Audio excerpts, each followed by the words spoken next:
In 1945, when World War II was still going on, the Soviet Union started developing an ambitious 10-year program for its Navy buildup. The key ship in the program was the Project 82 heavy cruiser, whose development was personally supervised by Joseph Stalin.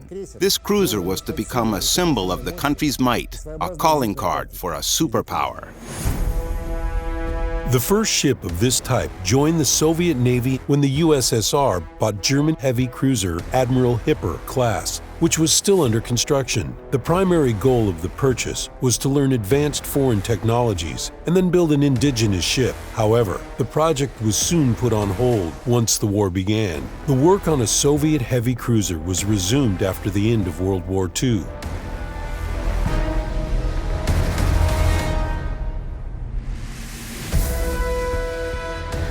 New operational requirements were put together.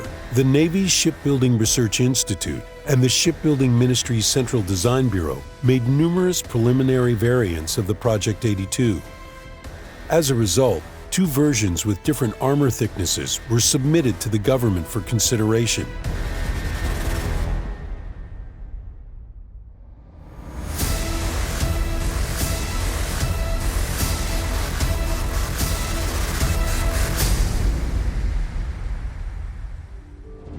In March 1948, the disputes were resolved personally by the Soviet leader, who approved the most powerful variant.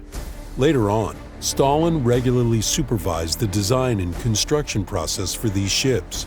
His comments and suggestions were viewed as orders and immediately reflected in design specifications. In terms of her design, the Project 82 outmatched any heavy cruiser in the world.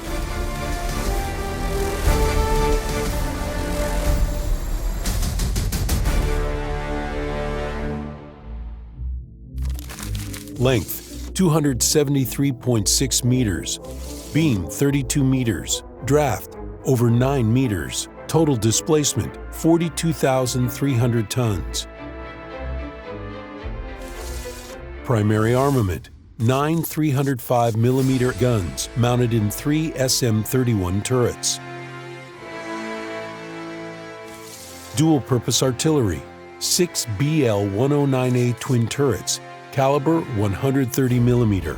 Anti-aircraft artillery, 6 quadruple 45mm SM-20 ZIF autocannons and 10 quadruple 25mm BL-120 autocannons.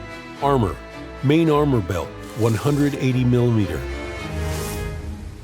Total thickness of 3 armored decks 145mm. Main turrets from 125 to 250mm. Coning tower, 260mm. Anti-torpedo protection consisted of 4 lengthwise bulkheads. In addition, it was the first time that Russian shipbuilders implemented 3-layer armor protection for the bottom. As a result, the hull was to sustain an explosion of 500 kilograms of TNT. Power plant, 12 boilers and 4 geared turbines producing 280,000 horsepower. Estimated speed, 35.2 knots. Cruising range, 5,000 miles at 18 knots. Crew, 1,712 people. The Americans, who had similar Alaska-class ships, distinguished them as a separate class called large cruisers, but they appeared quite modest compared to the Soviet project.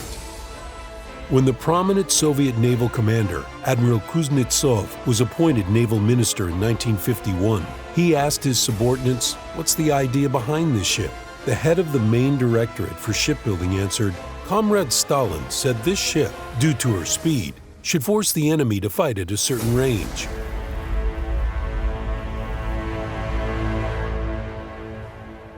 Naval Minister Nikolai Kuznetsov believed the Project 82 was not worth the funds spent on her construction.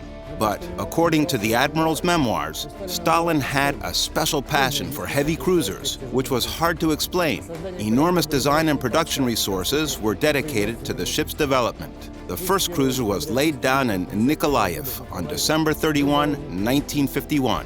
She was named Stalingrad. In line with the spirit of that era, the Nikolaev Black Sea Shipyard, then Plant Number 444, named after Andrei Marty, undertook an obligation to launch Stalingrad, before the anniversary of the October Revolution in 1953. With this enthusiasm, 2 more cruisers of the same class were laid down in Leningrad, now St. Petersburg, and Molotovsk, now Severodvinsk. They were to be commissioned in 1954 to 1955. The scale of research and development work performed by heavy cruiser Stalingrad in the difficult post-war time and under extremely tight terms is comparable to the creation of the first satellite. From the beginning of 1951, design documentation for the Project 82 was being handed over to numerous plants all over the country, each manufacturing armament, mechanisms, or equipment for the ship. Thus, the Barikady Company in the city of Stalingrad, now Volgograd, produced main battery guns featuring the world's best ballistics, and the Leningrad metal plant made turrets for them. Turbine manufacturers in Kharkov and Kaluga supplied the cruiser with the world's most powerful power plant. A similar one was built by the United States for its Kitty Hawk-class carriers, only in the 1960s. By spring 1953, the manufacturers had produced all weapons, ship systems, devices, the power plant, and other technical aids. The cruiser's hull was on stock, 70% assembled. However, in March, Stalin passed away. The very next month, the Soviet government issued a decree to cease work on Project 82. The new weapons and systems that had been developed were then used in other projects. Though Stalingrad was never completed, the process of designing and building the world's only and last heavy artillery ship to be laid down after World War II demonstrated the Soviet Union's high potential in science and technology. Consequently, this project allowed the nation to achieve a new goal of a greater scale, establishing the world's second-largest combat-capable nuclear missile ocean fleet. In the mid-1950s, the incomplete hull of heavy cruiser Stalingrad was converted into a floating target. During the firing exercises, the hull sustained multiple hits and stayed afloat even without any damage control assets aboard. This proved the superb survivability and combat potential of this ship, which wasn't fortunate enough to ever join the ranks.